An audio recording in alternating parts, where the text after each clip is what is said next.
Bien, damos buenas tardes a todos, espero se encuentren bien. Damos inicio al Ateneo del 2 de noviembre, el Ateneo Central de Pediatría, que se titula Acompañamiento Pediátrico en Cuestiones de Identidad Sexual. Repasaremos brevemente las normas y reglas de convivencia. Todos los micrófonos de los participantes estarán silenciados. Utilice el chat para hacer preguntas, comentarios o sugerencias. Al final de la presentación tendremos un espacio para que los expositores respondan a sus consultas. No se olviden que el material será grabado y subido públicamente a YouTube, por lo que recordemos respetar la privacidad de los pacientes a presentar, evitando dar datos personales. A continuación va a hablar Valeria Muli, médica del Servicio de Adolescencia y médica tratante de la paciente a presentar. Bueno, muy bien. Primero, quería agradecer que este tema que estamos viendo ya hace años en los consultorios, tanto de pediatría como de adolescencia, y hemos tratado en ateneos de pediatría ambulatoria y de adolescencia, tenga la posibilidad de presentarse en el Ateneo Central, porque, bueno, es algo que estamos viendo cada vez más y que le puede generar una situación difícil a cualquier pediatra estando en sus consultorios. Así que, bueno, vamos a presentar esta paciente la seguimos hace muchos años. Les quiero contar que tenemos como 54 pacientes en seguimiento, así que esta es una de las primeras que tuvimos, que nos llevó mucho trabajo, como van a ver, y es una mujer trans de 19 años ahora actualmente, que es la séptima hija de una pareja que ella vive con su mamá, que es el sostén económico y es una empleada del hospital nuestro. Tiene sus hermanos y hermanas, sobrinos y sobrinas con quienes vive, y el papá no vive en la casa, son 14 en su casa. Los padres se separaron a sus 4 años, no tiene contacto con el padre, ninguno de los hermanos, porque este papá tuvo una situación de abuso sexual para con un hermano de la paciente. Y hubo una situación también de abuso entre hermanos para con ella. Esto va demostrando la cantidad de conflictos familiares que presenta esta paciente, con violencia física y verbal, y su identidad sexual ha sido también una de las situaciones que genera más violencia en algunos de participantes de la familia, con muchísimo maltrato hacia ella, lo cual durante muchos años le generó muchísima angustia y ansiedad. Pásame a la siguiente. Como antecedentes personales, esta paciente la seguimos en el hospital desde la historia clínica informatizada desde los 9 años. A los 11 años ya tenía un body mass index de 30, con acantosis nigricans, fue derivada a nutrición y a endocrinología, con muchísimos turnos tomados, pero muchísimas ausencias, al igual que el seguimiento pediátrico y a salud mental. A los 13 años se logró hacer un laboratorio que mostraba un OMA de 6,8 con una insulinemia de 34,7, un eje tiroideo normal, un body mass index de 32. A los 15 esa insulina subió a 59, tenía lípidos elevados, una ecografía abdominal con esteatosis hepática generalizada. Por momentos venía y hacía las consultas y se hacía los laboratorios, por momentos desaparecía, y a los 18 se realizó el último laboratorio con hormonas normales, salvo la TSH, que fue de 9,84. Al examen físico tenía un abdomen globoso, con un hígado palpable y doloroso. El body mass index estaba en 44,3, con testículos de 15 centímetros cúbicos, que bueno, que ahora les voy a mostrar en la historia todo lo que esto nos generó, ¿no es cierto?, las características de su situación metabólica. Y en mayo del 2020 estuvo internada por COVID, pero por suerte no tuvo neumonía grave. La próxima. Bueno, desde el aspecto psicosocial, desde su infancia fue víctima de bullying por parte de sus pares en la escuela y sus familiares. En ese momento se la cuestionaba por la orientación sexual, que ella todavía no sabía muy bien qué era, pero bueno, y su obesidad obviamente en la escuela. Tenía mucha dificultad para defenderse, y a los 14 años recién empezó a expresar su identidad trans. La mamá consultó a salud mental porque no aceptaba esto, le generaba vergüenza tanto en su familia como en su barrio. Y la paciente expresa, verbaliza que tiene miedo que la echen de la casa, por lo cual, bueno, se inicia nuevamente un seguimiento de salud mental pediátrica. No tenía amigos ni amigas, y durante el seguimiento empiezan a encontrar risas inmotivadas, comentarios que hacía de tener un amigo en la mente que le decía cosas, que todo el mundo la agredía. Ella, ante esta agresión que recibía y percibía de todos, se descargaba con las mascotas, le pegaba patadas a los perros y a los gatos, y comentaba que eso le hacía feliz. Entonces, por estas ideas de heteroagresividad y acciones de heteroagresividad y de autoagresividad, más un discurso psicopático, fue medicada con risperidona en ese momento y levomepromacina, y la internaron. Aparecen ideas paranoides, con miedo a que abusen de ella, y luego de la internación continuó con el hospital de día. La próxima. En el 2016 se pudo tramitar el certificado único de discapacidad porque seguía con esta, digamos, situación psiquiátrica, permanece medicada con olanzapina y topiramato y se le indica acompañamiento terapéutico. En agosto del 2016 empieza a transvestirse, lo cual generaba era muy llamativo porque es tan grandota que generaba era muy chocante verla transvestida. Y por su cuadro psicopático con alucinaciones auditivas, finalmente abandona la escuela y le empiezan a hacer rotaciones de medicamentos para lograr mejorar su situación psiquiátrica. En el 2017 suspende la medicación por motus propio y hace una recaída psicótica, se logra la internación domiciliaria con un acompañante terapéutico 6 veces por semana, pero por peleas con los hermanos que cada vez eran mayores, incluso ha tenido muchas digamos, consultas a la guardia por heridas cortantes, en brazo, en cara. En mayo del 2019 se interna por ansiedad, y en julio del 2019 por una intoxicación medicamentosa con la idea de suicidio. La próxima. Bueno, en octubre del 2018 presenta ideación suicida por los conflictos con uno de los hermanos fundamentalmente, que es con el que peor se lleva. Se interna durante 40 días en Nadrines, le cambian el esquema terapéutico y con mucha dificultad en la adherencia tanto al tratamiento medicamentoso como al seguimiento psiquiátrico. Por ella y por su familia se le indica hospital de día. Vuelve a tener mucho ausentismo, se le da de baja en marzo del 2020 porque amenaza a una compañera.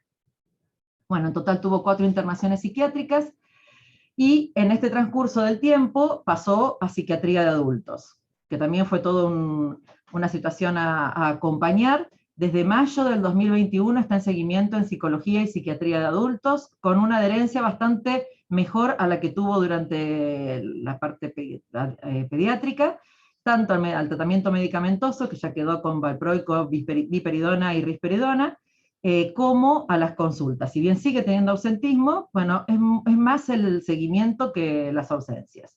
Y se lleva muy bien con su acompañante terapéutica, que está con ella 5 veces por semana, y la acompaña muchísimo a todos los controles. La próxima.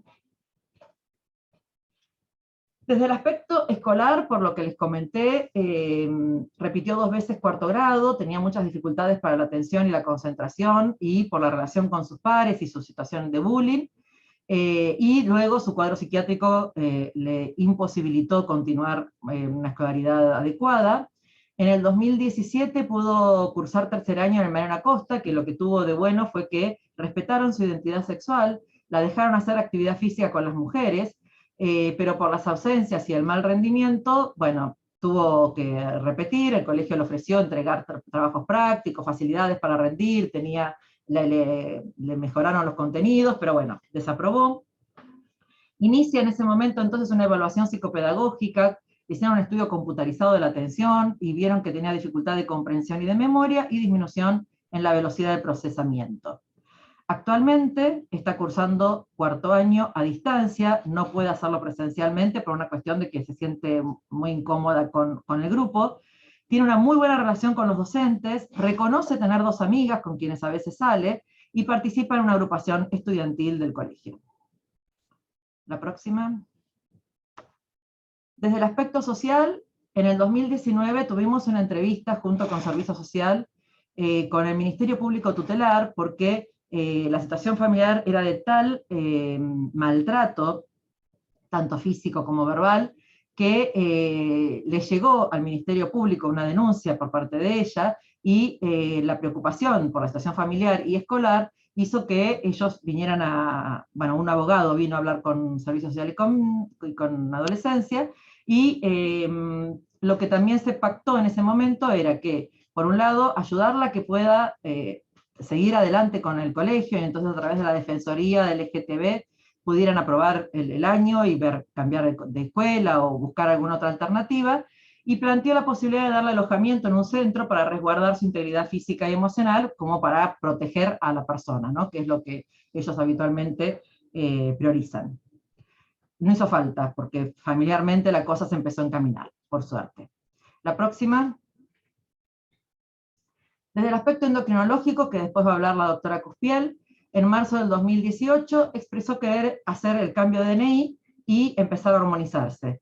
La madre se negó rotundamente al cambio del DNI. En esto la mamá siempre seguía hablando de él, lo llamaba por su nombre no autopercibido, sino el que le había puesto.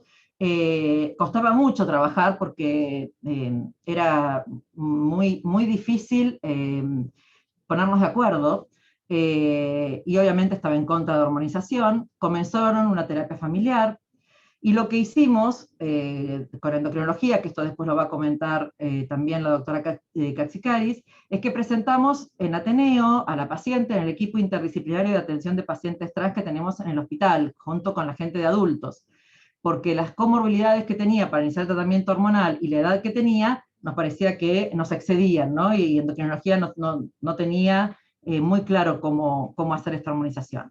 Sí, comenzó con levotiroxina en agosto del 2020 por el hipotiroidismo que ya les conté, y actualmente tiene indicada la hormonización cruzada con estrógenos. La próxima. Bueno, en el último control que tuve con ella, me llamó la atención, muy buena atención, y por eso me pareció muy interesante presentarla, porque como vieron, fue una paciente que nos dio muchísimo trabajo a distintos profesionales de pediatría. Se presentó primero muy bien arreglada, tanto que no la reconocí. Está descendiendo de peso, está haciendo una dieta y está haciendo actividad física. Pudo bajar 4 puntos del Body Mass Index en un año. Hoy, o sea, la vi hace un mes, está con un peso de 126,300, una talla de 1,76 y un Body Mass Index de 40,7. Refiere que el clima familiar está mucho mejor. Actualmente vive con la mamá y 5 de sus hermanos y hermanas. Hay una que ya también se pudo ir. La madre la trata como mujer, y esto creo que ha sido clave en que se relaje un poquitito la tensión familiar. Está saliendo con amigas, se la nota contenta con todos sus avances. Con respecto al consumo, está fumando 5 cigarrillos por día, cuando sale toma alcohol, pero no refiere a haber tenido ningún problema, y marihuana consume con uno de sus hermanos cuando está triste, porque la usa para reírse. Con respecto a la sexualidad, su orientación es heterosexual, y en este tiempo inició sus relaciones sexuales usando el preservativo a veces. Y lo que sí se detecta en la entrevista es que tiene muchísimas situaciones de riesgo, porque se encuentra con personas a través de aplicaciones, y este tema de la prevención y el cuidado lo estamos trabajando tanto en adolescencia como con la psicóloga y la sexóloga, que también ella ha tenido entrevistas. Así que bueno, dejo para después preguntas y bueno, seguimos charlando del tema. Muy bien, muchas gracias, Vale. Ahora damos la palabra a Martina Heller, también del Servicio de Adolescencia. Buenas tardes. ¿A vos me querés pasar la próxima por mí? Gracias. Un poco como dijo Valeria, la verdad es que es una reflexión en su formación, sobre todo, lo que Martín, perdón. Se escucha cortado. Si querés sacar la cámara, por ahí tenés mejor conexión. A ver.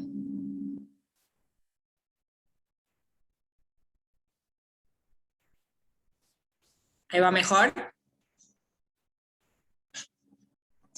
Sí, impresiona mejor. Voy a cerrar todo lo extra que tenga. A ver, Agus, vos avísame si se escucha mejor. Ahí está. Ahí creo que recuperé un poquito. Así que un poco la idea es relajarnos en este sentido, reflexionar acerca de nuestros preconceptos también que tenemos cuando llegan pacientes que tienen alguna demanda y alguna necesidad respecto a cuestiones de género y en su sexualidad. También entender que afortunadamente hay mayor demanda, ¿no? y mayor acercamiento al sistema de salud de estos pacientes, y eso hace que como sistema de salud nos tengamos que capacitar para poder brindar una atención de calidad, ¿no? y una atención basada en lo que es el respeto y la empatía. Por eso, Agus, si me querés pasar la próxima, porfi. Bien, la idea es repasar algunos conceptos que tal vez no para todos estén claros, ¿sí? Cuando hablamos de sexo, estamos hablando de, en su aceptación tradicional, la genitalidad que presenta un cuerpo a un plano bien biológico, ¿no? Que involucra los cromosomas, los genitales y las hormonas. Por ejemplo, el varón tiene un pene, tiene testículos, tiene cromosomas XY, las mujeres con vulva, ovarios, útero, XX, o intersexual cuando hay genitales ambiguos. La verdad que el sexo biológico es más variado de lo que pensamos. Cuando hablamos de género, por el contrario, diferente del sexo, incluye todos los roles y las expectativas que tiene la sociedad sobre, ya sea conductas, pensamientos, características que acompañan al sexo asignado a una persona, ¿sí? Aluda a cómo se espera que actuemos según el sexo biológico, y esto es una construcción sociocultural, ¿sí? Digamos, y como toda construcción se puede construir, entonces algo dinámico, ¿no? Para tener en cuenta. Cuando hablamos, por otro lado, de lo que respecta a la identidad de género, referimos que hablamos de la vivencia interna e individual del género que tiene cada persona, cómo se siente profundamente y no deriva del sexo que cada persona le asignaron al nacer, ¿sí? Esto es muy diverso, ¿no? En la próxima diapositiva vamos a ver que hay un montón de identidades de géneros posibles. Cuando hablamos de la expresión de género, hablamos de la vivencia personal del cuerpo y a cómo las personas expresan su identidad a través de, qué sé yo, vestimenta, modo de hablar, modificaciones de la apariencia del cuerpo, que pueden ser también quirúrgicas, o cómo se usan la jerga también transtrucadas. Esto es también, por ejemplo, cuando uno piensa que, bueno, azul es del sexo masculino, rosa para el sexo femenino, ¿no? Y todo eso que tratamos de construir mucho desde la infancia en el consultorio. Y la orientación sexual remite justamente a lo que es la atracción emocional, romántica, sexual o afectiva hacia otras personas. Tenemos un montón también, así que lo vamos a ver en la próxima diapo, si quieres ir pasando, Aus, por favor. Acá hay un cuadrito como para ver, digamos, de qué hablamos cuando hablamos de cisgénero. Cisgénero es una persona que se identifica con el género que coincide con el sexo biológico, ¿sí? Es decir, tengo vulva, me considero mujer, tengo pene y testículos, me considero varón. Cuando hablamos de transgénero, justamente al revés, por eso lo que nos pasa con nuestra paciente, su sexo biológico era XY y se consideraba su identidad de género mujer, por eso decimos que es una mujer trans. El demigénero puede ser parcialmente hombre o mujer, bigénero se identifica con ambos géneros a la vez, pangénero con todos los géneros a la vez de forma fija, un género fluido es una alternancia temporal entre géneros, ¿sí? Agénero, ni un género ni el otro, tergénero se le dice cuando es ni hombre ni mujer, ni agénero, es una persona, digo. La idea no es etiquetar, ¿no? Con esto, sino entender que hay tanta diversidad como personas en el mundo. Y creo que si partimos de ahí es mucho más fácil abrir la cabeza y poder a trabajar con la persona que tenemos adelante en el consultorio. ¿Querés pasar, Agus, por fin? En relación a la orientación sexual, tenemos, bueno, la heterosexualidad, que es algo que ya conocemos porque es la norma, todavía, lamentablemente, digamos, a partir de esta norma heteronormativa, justamente es donde nace la discriminación y la violencia, pero bueno, es la atracción física y emocional hacia personas con identidad de género binaria, pero que no es la propia. Homosexual, la atracción física y emocional hacia personas con la misma identidad de género. Bisexual es la atracción física y emocional hacia personas de dos géneros. Pansexual es la atracción sexual y emocional hacia personas de cualquier género, binarios y no binarios. Asexual es, no existe atracción sexual hacia ningún tipo de individuos, sin embargo, pueden tener atracción emocional o romántica. Como vemos también, la orientación sexual puede ser muy diversa, y algo que tenemos que tener muy en cuenta en las adolescencias es que todo es muy dinámico, entonces nos podemos encontrar con sorpresas, control a control, en el seguimiento longitudinal de la persona, que esto se puede ir modificando, así que hay que estar atentos porque cuando uno da también consejería en lo que es la sexualidad, tenemos que ir adaptándonos y ayornándonos a lo que esa persona está necesitando en ese momento de información. ¿Querés seguir, Agus, por fin? Bien, el 23 de mayo de 2012 se promulgó la ley 26.743, que es la ley de identidad de género en nuestro país, que es una ley pionera, ¿sí? Es la primera ley en el mundo, esperen que voy a cerrar, perdón, ahí está. La primera ley en el mundo que no exige a la persona ningún diagnóstico ni orden judicial para expresar su identidad de género, para ser tratado de acuerdo a ella e identificada de ese modo en su documentación, ¿sí? La posibilidad de también cambiar el DNI. Entonces los derechos son, por ejemplo, pedir el cambio del nombre, sexo y foto en los documentos, desarrollar la personalidad de acuerdo con la identidad elegida, acceder a tratamientos hormonales e intervenciones quirúrgicas que pueden ser totales o parciales para adecuar el cuerpo a la identidad elegida, y la cobertura gratuita dentro del plan médico obligatorio. Entonces toda persona tiene derecho a que su identidad de género sea reconocida y desarrollar su vida de acuerdo a su identidad de género.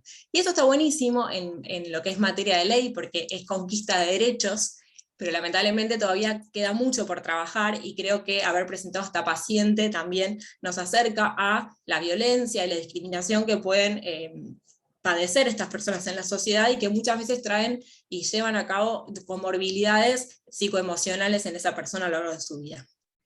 ¿Querés pasar, Agus, por fin?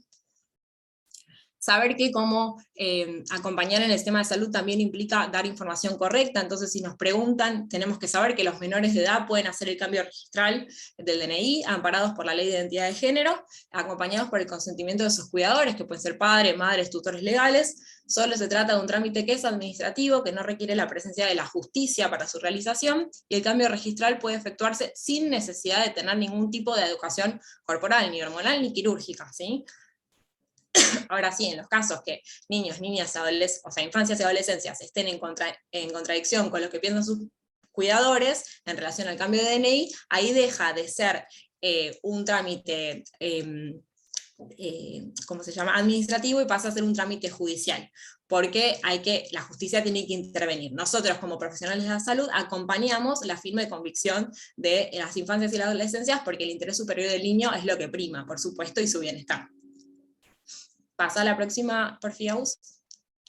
Y también para tener en cuenta, es que esto no es algo que uno lo dice desde la empatía y el respeto. Ya en junio del 2018, la Organización Mundial de la Salud despatologiza, ¿sí?, cualquier elección de una persona de tener un género distinto al sexo con el que nació, ¿sí? Y salía este comunicado, donde dejará de ser considerada justamente un trastorno mental.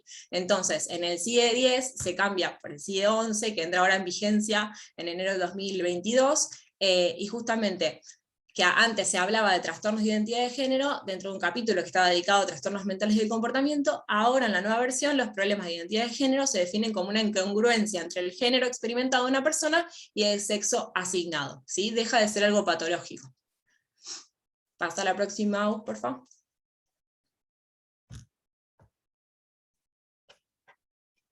Entonces, ¿cómo acompañamos desde el sistema de salud? Bueno, abriendo la cabeza, siendo empáticos y respetuosos, teniendo en cuenta que tenemos una diversidad enorme de adolescencias enfrente, y que hay que estar ayornados a sus singularidades y vulnerabilidades específicas también, que se construyen socioculturalmente, ¿sí? Es importante que sepamos que algunas personas nos van a pedir que acompañemos en lo que sea la salida del closet, tal vez en cómo comunicárselo a las familias, o a los amigues, o en el colegio, el proceso de visibilización de su orientación sexual, expresión y identidad de género en el ámbito social en general, laboral. Otras personas quizás necesiten información sobre el cambio de nombre registral, la modificación de caracteres sexuales secundarios, hormonización. Muchas también se acercarán a nuestros equipos de salud buscando escucha, asesoramiento y atención sobre cuestiones que no están relacionadas necesariamente con la diversidad sexual, de expresión e identidad de género. Así que no tener en cuenta estas cuestiones al brindar nuestra atención puede desembocar en la vulneración de su derecho a la salud. Entonces, como equipos de salud debemos acompañar a todas las adolescencias e infancias con respeto, creando lazos de confianza y brindando información fidedigna. Por eso es muy importante la capacitación también institucional. ¿Querés continuar, Agus, por fin?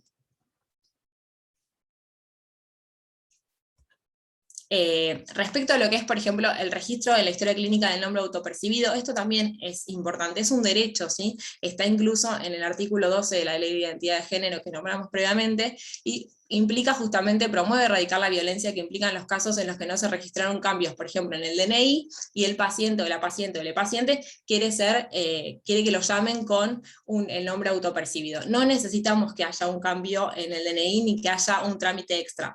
Lo podemos anotar directamente el nombre que la persona autopercibe. Aus, la próxima.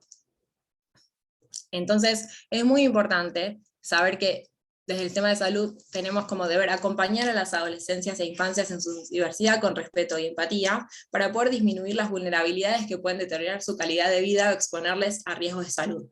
Por ejemplo, la respuesta a la demanda de tratamiento hormonal y cirugías, que obviamente va a hablar la doctora Cuspiel sobre hormonización, y no me voy a meter mucho en eso, pero saber que cuando no encuentran la respuesta fidedigna en el sistema de salud, la van a ir a buscar a otro lado, y al buscarla en otros lados pueden poner en peligro su vida, sí, su salud. Como equipos también de salud es importante que acompañemos los deseos de las infancias y adolescencias que quieran modificar su corporalidad, proporcionándoles información que tenga como prioridad cuidar su salud física y psíquica, teniendo en cuenta en el medio en el que se desarrollan sus vidas. Pasamos por fin la próxima.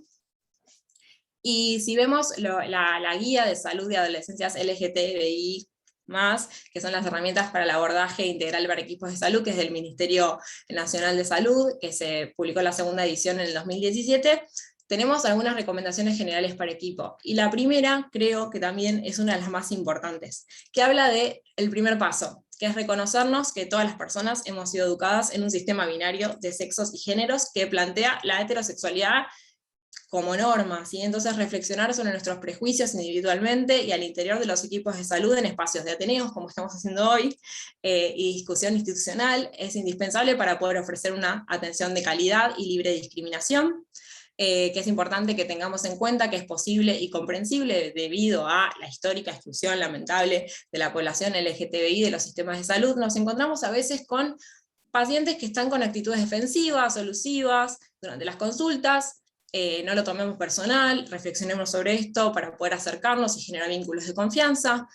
También tener en cuenta que probablemente seamos la primera o única persona que ofrece a las adolescencias e infancias LGTBI un espacio seguro, y que podamos brindar la contención que no pueden estar encontrando tal vez en su ámbito familiar, escolar y social, como le pasaba a esta adolescente que contó Valeria, y que tanto sufren por eso. La próxima, Aus, por fin. También tener en cuenta que el personal administrativo es generalmente el primer contacto de las infancias y adolescencias que tienen con el sistema de salud.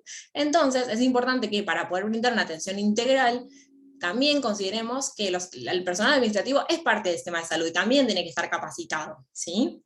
También estaría bueno que evitemos referirnos a las personas, sus conductas o deseos con palabras como normal, natural, ¿no? Para no patologizar algo que no es. El lenguaje es importante, bueno, obviamente no usar lenguaje despectivo ni discriminatorio. Conozcamos también los estereotipos y el contexto social y cultural, donde es lo que hablamos, conozcamos la diversidad, ¿no? Y la pluralidad que existe, no tratemos de etiquetar y encasillar porque vamos a fracasar con eso. Demos el ejemplo al hacer que los espacios de salud sean accesibles y seguros. Es una tarea que todas las personas están involucradas, desde administrativos, enfermeros, personal de farmacia, médicos, etc. Ante comentarios y actitudes que puedan vulnerar derechos, es importante intervenir siempre. Si vemos algo, bueno, tenemos que intervenir. Informemos también a las adolescentes LGTBI sobre sus derechos, respetémosles y ofrezcámosles información sobre los organismos públicos y organizaciones de la sociedad civil que pueden intervenir en cada caso de discriminación, como ha sucedido también en el caso de la paciente que presentó Vale, y creemos también espacios acogedores podemos colgar pósters referidos a la diversidad sexual, símbolos que los representen, la bandera, por ejemplo, del arco iris, y declaraciones en contra de todo tipo de discriminación. Si continuamos con la próxima voz, por favor.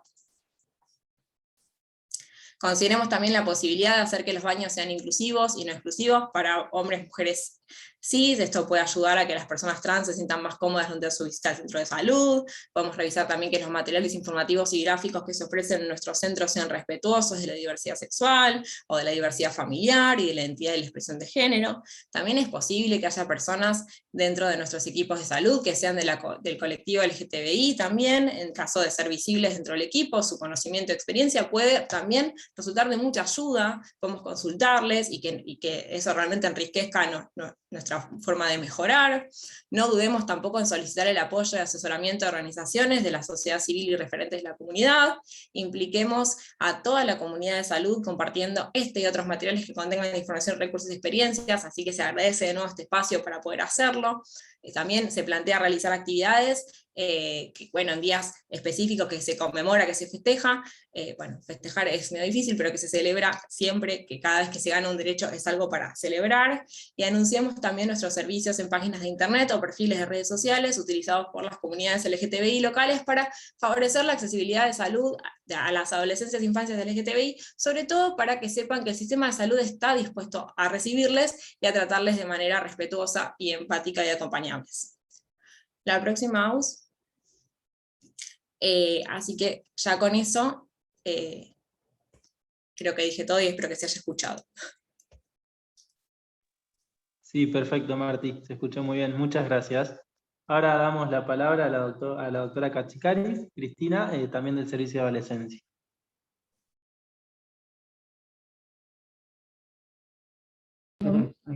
Gracias, Martina y Vale, por traer esta paciente al Ateneo. Me parece que es muy oportuno que podamos debatir desde pediatría la atención de las personas de infancias y adolescencias trans.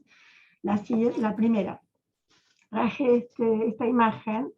Esta imagen salió, la recibí ayer por Instagram de una chica trans que la publicó contando un poco lo que le está pasando. Dice que cada cuadrito es una semana de vida, no los conté, pero en teoría hay 76 cuadritos, hay 76 años de vida en esos cuadritos, que es el promedio de vida al nacer de una persona no trans en Argentina. La siguiente. Y este sería el promedio de vida de una persona trans, que es exactamente el de la mitad. Creo que esto habla, digamos, por sí solo de la necesidad de que los equipos de salud entendamos un poco de qué se trata esto, que justamente, la siguiente, no solo porque lo dice la ley, la siguiente, bueno, como relataba Martina, no solo porque hay una ley, que es la ley del 2012, o sea, es una ley que ya tiene 8 años, que a través del Ministerio de Salud Pública, una vez que aparece esta ley, que es una ley nacional, se garantiza por otra ley, como decía Martina recién, el acceso a la salud de las personas trans, que con la idea justamente de que cada vez podamos acercarnos más a que su expectativa de vida al nacer sea de más años. La siguiente. Una de las cosas que por ahí es importante conocer es que a través de censos y en realidad a través de narrativas de las personas trans, la mayoría de ellas, un 70% aproximadamente de las personas trans ha manifestado que empezaron a autopercibirse con un género distinto a su sexo biológico en la infancia. Con lo cual va a ser tarea nuestra la de acompañar este proceso. O sea, no es que la persona adulta o el adolescente tardío empieza a experimentar estos sentimientos, sino que lo hacen desde la infancia, incluso desde la infancia muy temprana. Cuando nosotros empezamos a ver en el servicio de adolescencia, en el área de adolescencia, en el servicio de pediatría, pacientes que venían a la consulta desde infancias, empezamos a reunirnos informalmente en el Ateneo de Adolescencia. Recuerdo haber presentado a una paciente que concurrió a la guardia, una chica trans, y me acuerdo, esto, digamos, había despertado en nosotros también como interrogantes. La mandamos a salud mental, hacemos la interconsulta con servicio social. Tiene que aparecer, este grupo, digamos, está integrado por clínica pediátrica y adolescencia, servicio social, urología infantil, cirugía plástica pediátrica y endocrinología pediátrica, y fue a partir justamente de la necesidad de empezar a aprender, pero sobre todo a desaprender cosas que traíamos de los años anteriores en relación a este tema. Y la siguiente. Y la OMS, en realidad, cuando en el año 2018 retira a la transexualidad de las patologías, nos está diciendo que esto que decíamos recién, de que la expectativa de vida al nacer de las personas trans es la mitad de la expectativa de vida al nacer de las personas no trans, y justamente no porque tengan una enfermedad que las hace morir tempranamente, sino porque no hay una aceptación social de eso que les está pasando, que es nada más y nada menos que la expresión de una sexualidad diversa. Y no es que me equivoqué, pero pongo ahí que la última actualización de enfermedades de la OMS del año 1990 es la actualización que retira la homosexualidad de la lista de enfermedades. O sea, pensemos qué pasaría ahora si alguien nos dijera que la homosexualidad es una enfermedad. En el año 90, que en el terreno de la salud sabemos que no lo es, y de alguna manera se impregnó la cultura general, no solo la sanitaria. Bueno, la OMS dice, esto tiene que empezar a tener vigencia a partir del año 2022. Los países partes deberán planificar cómo usar la nueva versión, la 11, y preparar las traducciones y capacitar a sus profesionales para implementarla. Entonces el Hospital Italiano en el año 2018 aproximadamente empieza a reunir a través de diferentes servicios, la próxima, a referentes de la salud del área de la medicina del adulto y de la medicina de la pediatría, clínica, ginecología, adolescencia, endocrinología, cirugía urológica, salud mental, cirugía plástica, informática, servicio social de pediatría, fonoaudiología y dermatología, para confeccionar justamente una guía para la atención de las personas trans dentro de la institución, en vías de llegar a esta herramienta para el año que viene. La pandemia en el medio ha trabado un poco, la guía está prácticamente lista, pero todavía no se ha dado a conocer. La siguiente. En este grupo, entonces, inicialmente lo conformamos personas que integramos equipos de salud, pero rápidamente nos dimos cuenta que había que involucrar otros sectores, como decía Martina, la persona que orienta al paciente en la administración y que le dice, por ejemplo, a una mujer trans, perdón, a un hombre trans, esto es ginecología, seguro que se equivocó, esa persona tiene que tener idea de esta temática. Entonces, involucramos a recursos humanos, marketing, ingeniería de planta, legales, y auditoría de plan de salud, porque las personas trans se afilian al plan de salud, y tiene que haber una normativa y una cultura que acompañe. Entonces, no solo atención médica, también es educación de la planta física, cartelería con lenguaje no sexista, baños inclusivos, adecuación del portal de salud, de la historia clínica electrónica, y una logística, como decíamos, de admisión al sistema prepago. Y la última, entonces, esto, ¿no? Digamos como que el objetivo del Ateneo es sensibilizar y despatologizar las infancias y adolescencias trans, que no se requiere de una especialización. Esto es central, el hospital no va a tener un servicio de atención de las personas trans, porque esto es transversal a todo el hospital, para lo cual es necesario un cambio cultural dentro de la organización, también afuera obviamente, para eso capacitar a todo el personal médico y no médico que trabaja en el Hospital Italiano. Y para los pediatras, la última, les dejamos una recomendación, que es esta película que se estrenó el jueves pasado, que lleva la vida real de una nena, Luana, que tuvo el documento, el cambio registral del documento, digamos, a la edad más temprana de la vida, 3 años, y que está muy buena porque hace un pasaje de lo que fue pasando con esta niña y con su familia, desde su pediatra, sus psicólogos primeros, otros equipos que la empezaron a atender después, y ahora ya es adolescente, Luana, y la verdad es que, como siempre decimos, ¿no? Recursos, uno de los tantos recursos de la medicina narrativa que permite acercarnos a lo que les pasa a las personas, aunque no tengamos al paciente adelante. Y bueno, creo que después podemos ampliar si hay preguntas o algunos comentarios que deben haber quedado, pero para hacer un pantallazo sobre lo que pasa en el hospital en relación al tema. Muchas gracias, Cecilia. Perdón. Ahora damos la palabra a la doctora Florencia Cuspiel del Servicio de Endocrinología. Bueno, buenas tardes a todos, ¿cómo andan? ¿Se escucha bien? ¿Se escucha bien o cortado? Sí, perfecto, se escucha, Flor. Bueno, me apago la cámara, pero para mejorar la señal nada más, por las dudas. Bueno, primero, antes que nada, agradecer a todo el servicio de pediatría, de presentar estos pacientes, que para nosotros, mejor dicho, estos chicos, ¿no? Porque son muy importantes para nosotros contar la experiencia que estamos transitando. Tenemos mucho diálogo con la gente de adolescencia, con la gente de gineco-infanto-juvenil, pero bueno, no el resto del servicio sabe que cada vez hay más consultas relacionadas a esta entidad, entonces está buenísimo ponernos como todos en sintonía y que todos relativamente hablemos un mismo idioma, así que estamos felices de participar.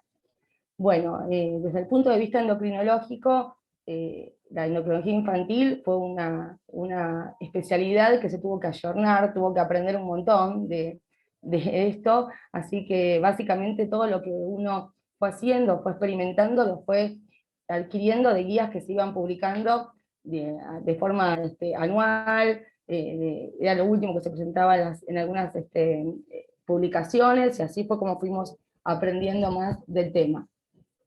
Entonces, bueno, básicamente lo que voy a charlar es bueno, lo que nos recomiendan algunas guías internacionales, como el caso de esta que fue presentada por la Endocrine Society, y la próxima, por favor, Aus. Y también una actualización del año 2020 sobre la atención en salud integral de personas, bueno, travestis, no binarias y del colectivo, ¿sí? Que también lo usamos nosotros bastante para guiarnos en cuanto al manejo. Bueno, la próxima. Hormonización, básicamente, como concepto, consiste en la administración de diferentes fármacos, con la finalidad de modificar caracteres físicos que se asocian convencionalmente a lo que es género masculino o femenino, denominados desde el campo de la medicina como caracteres sexuales secundarios. Los distintos esquemas de hormonización para nosotros deben ser individualizados con cada chico, ¿sí? Porque no todos los pacientes, por llamarlos de alguna forma, o todas las niñas que consultan a nuestra especialidad, están buscando lo mismo, y no todos tienen las mismas expectativas. Entonces, para nosotros es muy importante hacer un seguimiento muy individualizado de cada uno de estos chicos, haciendo también la consulta con el pediatra de cabecera, en el caso de que haya salud mental interviniendo, porque cada caso es muy puntual y específico. La próxima. Básicamente, para ponernos un poco en relación a los requisitos que se requiere para iniciar un tratamiento de hormonización, básicamente, por la ley que las chicas habían expresado, a partir de los 16 años, solo con el consentimiento informado del paciente puede acceder a un tratamiento de hormonización. De entre los 13 y los 16, así también como los menores de 13 años, además del consentimiento informado, se requiere el asentimiento de al menos una persona adulta referente, que puede ser un progenitor, algún representante legal, o cualquier persona que ejerza formal o informalmente un rol de cuidado en ese niño, ¿sí? La próxima. La próxima. Inicialmente, en la consulta endocrinológica, nosotros tratamos de que, primero y principal, evacuar o tratar de generar un clima en el cual el niño o el adolescente venga con ganas a la consulta. Muchas veces vienen con muchas expectativas, o con muchas informaciones a veces erróneas, a veces inconclusas, de algunos lugares o aplicaciones o páginas que no son del todo científicas. Entonces, uno básicamente lo que trata de lograr es un clima y una empatía con el chico, para que nos permita empezar a hablar, empieza a sacar, a contarnos un poco desde cuándo empieza con estas sensaciones, con estas cosas que está experimentando en su cuerpo, y eso generamos un momento para luego empezar a hablar de lo propiamente médico.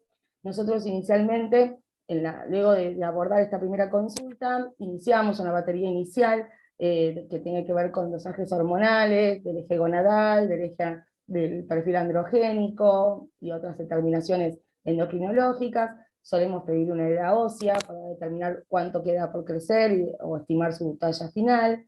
En caso de las niñas de sexo biológico, pedimos alguna ecografía pelviana para valorar útero, ovarios, ¿sí? Y abdominales también para descartar la posibilidad de que haya una litiasis biliar, por si en el segundo plano tendríamos que usar estrógenos.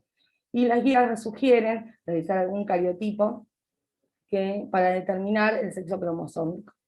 En este momento también evaluamos mucho el sostén familiar, con quién viven, si tienen relaciones o si tienen alguna relación patológica en la familia, indagamos sobre bullying, sobre autoagresiones, sobre alguna sospecha de abuso, digamos.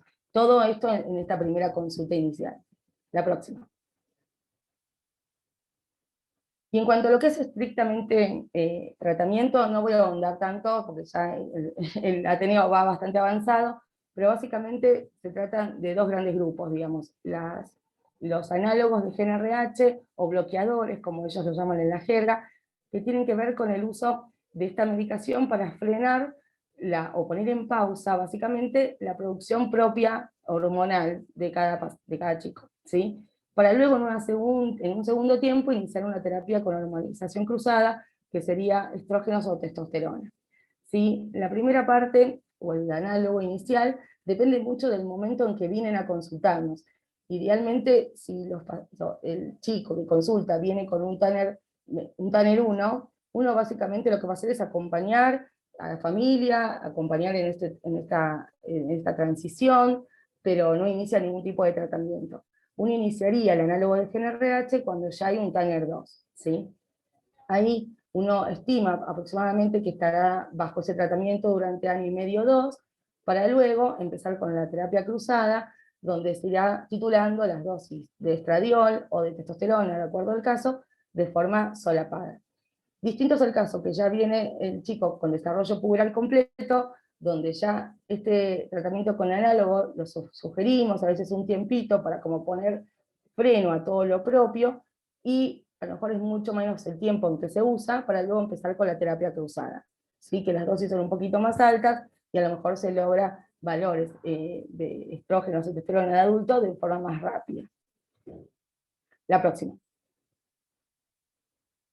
Sí es importante hablar en la consulta, además del consentimiento informado, de que cuanto más tempranamente se inicie la hormonización, tanto con estrógenos como con testosterona, paralelamente al análogo de GnRH, es posible que el adolescente no finalice el desarrollo completo de sus gametas, es decir, que la capacidad reproductiva no la tenemos del todo con certeza de que va a estar indemne, ¿sí? Eso sobre todo va dirigido básicamente a esos chicos que consultan de manera temprana, uno inicia el bloqueo puberal, y cuando empieza a iniciar, cuando ya pasó un tiempo prudencial y uno inicia la terapia cruzada a edades tempranas, es muy probable que esas gónadas no sean del todo capaces de producir gametas para poder ser fértiles. La próxima. Y estos son unos datos en cuanto a lo que es nuestra experiencia en el hospital. Básicamente, como decía Vale, y hay cerca de casi 50 pacientes en seguimiento. La edad promedio de consulta en nuestra sección en la mayoría son entre 14 y 16 años. Esa es como el promedio. A los 18 también hay otro pico. La próxima. ¿No? En cuanto a lo que es género escogido, en nuestra población, la mayoría son varones trans, hay menos porcentaje de mujeres trans, y hay un porcentaje pequeño de no binarios. La próxima. Y en cuanto a ese estado de tratamiento hormonal, básicamente casi más de 20 pacientes están aún sin tratamiento hormonal. Esto es muy variable, y este grupo de pacientes es muy variable porque, como yo les explicaba inicialmente, no todos al momento de la consulta inicial están interesados en hormonizarse. Muchos vienen haciendo la transición, viviendo haciendo el cambio de identidad, de documento, y como que todavía no tienen la inquietud inicial de iniciar terapias cruzadas. Cerca de 10 pacientes, un poquito menos, están con bloqueo exclusivo, y con terapia cruzada tenemos un porcentaje mayor de, más de 10 pacientes. Creo que nada más, ahí estamos. Bueno, muchas gracias y estamos a sus preguntas. Perfecto, Flor, muchas gracias. Ahora damos nuevamente la palabra a Valeria Muli y a Cristina Cachicaris para hacer un comentario final y también abrimos el espacio de preguntas que la vamos leyendo desde el chat. Bueno, yo en realidad dejaría el espacio para las preguntas. Me parece que ya les contamos todo lo que estuvimos recorriendo en estos años. Y nada, por ahí, si no hay preguntas, podemos seguir comentando cosas, pero bueno, me parece que es importante escuchar, a ver qué genera todo este tema. ¿Puedo decir algo? No sé si se me escucha. Sí, Nati, desde ya. Bueno, no, solamente que había comentado, vos, Vale, comentaste al principio que había habido una reunión con el Ministerio Público Tutelar y que de verdad que nos parece que esa reunión fue muy interesante porque es importante saber que uno cuenta, no uno, digamos, pero nuestros pacientes o quienes se acercan al hospital cuentan con ese servicio, que es un servicio del Poder Judicial de la Ciudad Autónoma, ¿no?, de Buenos Aires, pero que tiene como finalidad justamente promover la salud, promover el acceso a la justicia, una cantidad de cuestiones que a veces se dan, sobre todo en este tipo de población. Justamente es el caso medio como que contaban, que había una discrepancia entre el deseo de la madre y el deseo de la paciente, bueno, ciertas cuestiones que en esos aspectos puntuales es fundamental contar con organismos de protección que están especializados en esta temática y que brindan puntualmente no solamente la escucha, sino asesoramiento legal, o sea, hay un equipo de abogados, tienen un WhatsApp que está abierto casi todo el día como para consultas, y de verdad que nos parece, por lo menos, no sé, esa reunión fue bien interesante. Yo creo que se los pasé, pero bueno, después si no podemos pasar el WhatsApp, o bueno, que cada uno se meta en el Ministerio Público Tutelar, que es de verdad que es un organismo que ayuda bastante en estas situaciones que figuran como, hacen las veces de abogado de estos niñes, ¿no? Y de verdad me parece que es muy interesante. Este caso puntual no hubo tanta intervención nuestra porque no era tanto tampoco el tema puntual el tema de la percepción o de género, sino bueno, era una familia con particularidades, como bien decía Vale, de mucha violencia y bueno, una situación de mucha vulnerabilidad, bueno, cuestiones muy particulares que bueno, por suerte han ido pudiendo encaminar, ¿no?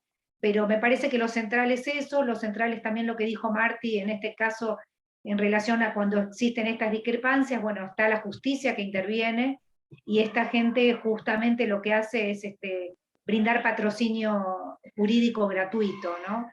Y bueno, no sé si mucho más. Después también está lo que tiene que ver puntualmente con el Ministerio Público de la Defensa, que también es un organismo, bueno, que trabaja muchísimo con estos niños, ha escrito libros, capacita en distintos lugares, como los ESAC y eso, justamente en esta temática.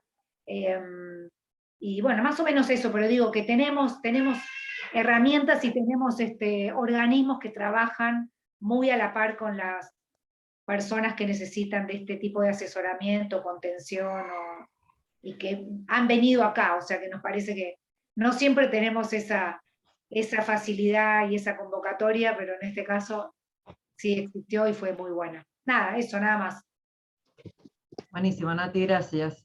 No, con respecto a las preguntas que empezaron a surgir en el chat, con respecto al tema de la preservación de óvulos y espermatozoides, tal como dijo Florencia, el comienzo del tratamiento de hormonización cruzada puede alterar la fertilización futura, con lo cual se les ofrece en ese momento la preservación, pero lo que hasta ahora hemos tenido es la negativa, ¿sí? O sea, no quisieron preservar.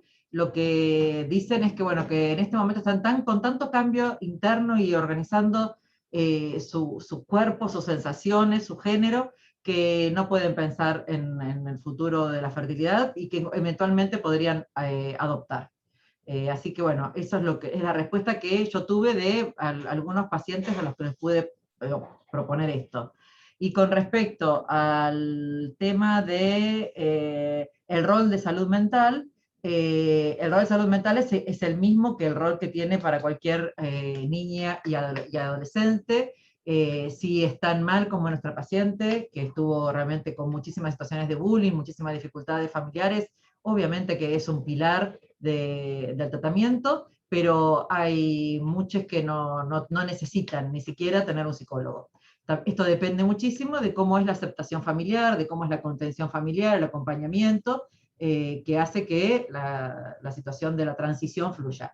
Hay un concepto que es muy importante y que a mí me ayudó mucho a entender esto. La SAP tiene un grupo de trabajo sobre la sexualidad y las diversidades en el curso de vida, en el cual participamos Cristina y yo.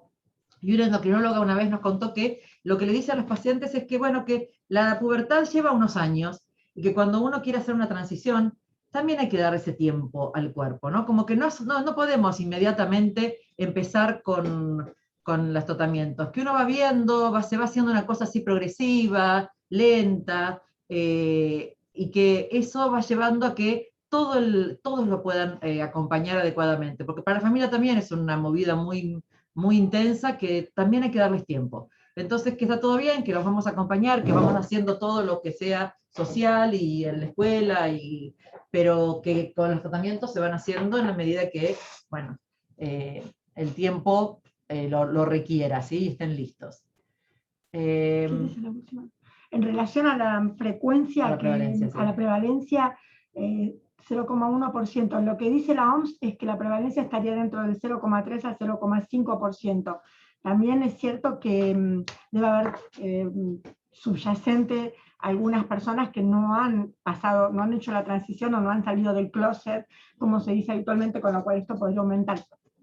Y en relación al arrepentimiento, nada más que hizo un comentario Peto Alonso, lo que dicen los servicios que atienden una masa muy importante de pacientes es que el arrepentimiento es muy bajo y que en realidad, como decía Valeria, ¿no? Esto es un proceso, y cuanto más largo sea el proceso, o sea, cuanto más tiempo lleve este proceso, menor arrepentimiento parecería haber. En cambio, el arrepentimiento aumenta cuando de un día para el otro una persona, por ejemplo, siente o decide hacer un cambio de su género, y bueno, a lo mejor esto enmascara alguna otra situación que no es realmente el sentirse ser una persona trans.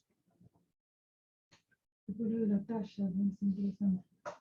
lo de la talla, no sé si, a ver, Guillermo, la talla final es un problema. Para algunos varones trans, la talla baja es un problema y debemos balancearlo con el rol de estrógenos andrógenos en la fusión epifisaria. Con respecto al llamador, sí, es un tema. Si no hicieron el cambio de su registro en la historia clínica, va a aparecer con el nombre que está en la historia clínica, que no tiene que ver con el autopercibido. Entonces, una cosa que tratamos de hacer es nunca llamarlos por el nombre, llamar solamente por el apellido. Entonces, no llamarlos por el llamador, llamarlos a viva voz. Sí, acá igual lo que está contando Laura también tiene que ver con que no se hizo un cambio registral. Exacto. Porque si se hubiera hecho, el llamador lo va a llamar con el nombre que ha elegido. Esto se puede hacer directamente desde el portal de salud, lo puede hacer la misma persona, cambiar donde dice sexo biológico, el sexo asignado al nacer, y donde dice género, el género autopercibido, y ahí la oferta que va a tener es varón, femenino, masculino, binario, no binario. Con respecto al ofrecimiento, el grupo interdisciplinario no es un grupo de consulta, en realidad es un grupo que estamos aprendiendo para poder asegurar un trato digno y una buena atención a pacientes trans. Los pacientes van ingresando según lo que necesitan, y lo que sí pide el grupo es que haya un médico de cabecera, ya sea un pediatra, un médico de adolescencia, o un médico clínico o de familia. Y es ese médico el que decide a quién derivar en la medida que lo vaya necesitando cada persona.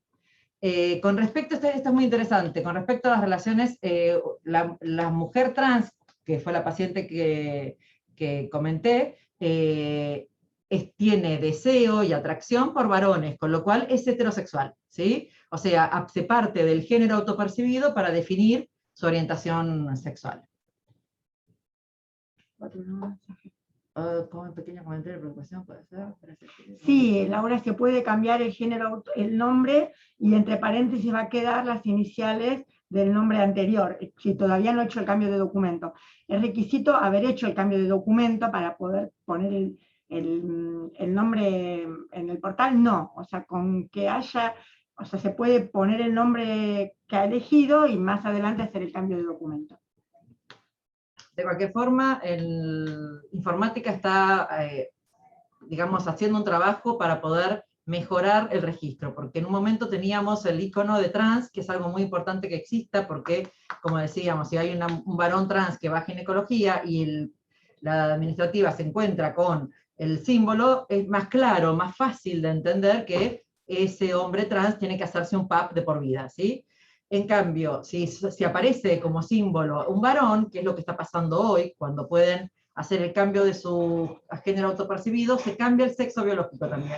Esto también pasa con el DNI, con lo cual para nosotros, en lo que tiene que ver con el seguimiento de la salud de estas personas, es indispensable que se modifique, porque si nosotros ya no nos damos cuenta, como me pasó a mí con esta paciente, que ya me pareció una mujer de entrada, esto cuando vaya a la adultez, nadie le va a hacer un seguimiento de próstata, por ejemplo. Entonces es fundamental que quede un buen registro de lo que tiene que ver con el seguimiento desde la salud, ¿sí? en historia clínica. Y esto, Informática ya lo vio, ya lo charlamos, y bueno, están tratando de desarrollar todos estos cambios que hacen falta. ¿Puedo una pequeña cosita? Obvio. Dos. ¿Sí? Una en relación con lo que preguntaba Laura del equipo multidisciplinario en general. No funcionamos como funciona la clínica de mielomeningocele, por ejemplo, que van a ver al psicólogo, al neurocirujano, al ortopedista, todo en el mismo lugar. Acá la mayoría de los chiques van a donde ellos quieren, o sea, buscan al endocrinólogo y por ahí no les interesa ver a Valeria Muri o al médico de adolescencia, porque ya tienen su médico de adolescencia, ya tienen su psicólogo en otro lado, y el cirujano plástico, si quieren van, y si no quieren no van, o si quieren van a otro hospital, porque la misma comunidad les recomienda otro cirujano plástico, por ejemplo. Entonces, eso es recontra frecuente, y nuestro seguimiento, si uno revisa las historias, se ve eso y ve que no es muy constante. Ese es un problema. Y lo otro que nos preocupa particularmente a nosotros los endocrinólogos, a mí, que soy un poco todavía primitivo, digamos, y que si bien he aprendido mucho de estos grupos de adolescencia, me reconozco todavía en falta. Tenemos muchos pacientes con mucha medicación psiquiátrica, y eso particularmente nos preocupa. Yo creo que en algún momento, medio en chiste, dijimos, bueno, ¿en quiénes podemos intervenir los endocrinólogos? Habría que hacer un score, por ejemplo, si tenés más de 3 medicaciones psiquiátricas, no intervenir, digamos, lo digo medio en chiste, pero a veces es preocupante eso, porque uno no termina de comprender cuál es el huevo, cuál es la gallina acá, ¿no? Si el problema psiquiátrico es resultado de su trastorno de género maltratado durante toda su infancia, o no, o es al revés, ¿no? Entonces eso la verdad que nos preocupa, y nos preocupa meter la pata en ese sentido. Es interesante lo que trae, es muy interesante porque de hecho estamos viendo situaciones donde una vez que se puede blanquear, poner en la mesa este deseo de un cambio de género, muchas veces los problemas psiquiátricos también desaparecen, o sea, venían aparejados a la tensión que genera el no poder decir ni hacer lo que sienten, y no poder ser reconocidos. Lo que contaba Valeria, la madre lo llama con el género masculino. Entonces yo digo, ¿qué sentiríamos nosotros? ¿Qué sentiría yo si yo me siento mujer y llego a mi casa y todos me dicen, hola, hombre, ¿cómo estás? O me llama con otro nombre. O sea, eso genera una despersonalización. No digo que sea en todos los casos, pero en muchos casos se relaja mucho lo psiquiátrico, lo emocional, cuando se empieza a blanquear que esto es una diversidad sexual, no es una patología, no es una enfermedad, no es una perversión. Entonces creo que a eso apuntamos, a que lentamente esto vaya cambiando y el curso de la vida de estas personas sea distinta. Sí, y el otro desafío que nos encontramos, que más allá de la ley y todo eso, son las trabas poderosas que ponen la prepaga para sostener estos tratamientos. O sea, es mandarles la receta con un nombre, y no porque en el carnecito está el otro, y no porque se le venció, y no porque, digamos, eso es constante, y estos pobres pibas y pibes lo sufren. Muchas veces manejan ellos su interacción con la obra social, los papás los han dejado porque ya son chicos grandes muchas veces, y son trabas permanentes que impiden que el tratamiento tenga su continuidad, que los chicos se sientan bien acompañados por la obra social. Yo creo que esto que vos mencionás es así y va a llevar muchísimo tiempo. Pensemos que estamos hablando de que en el año 2018 una Organización Mundial de la Salud dijo esto no es una patología. Estamos para atrás, 2018 por lo menos años de historia, si contamos el calendario después de Cristo, con lo cual hay que desandar este camino, pero es empezar, por un lugar se empieza, y el primer paso creo que ya está dado.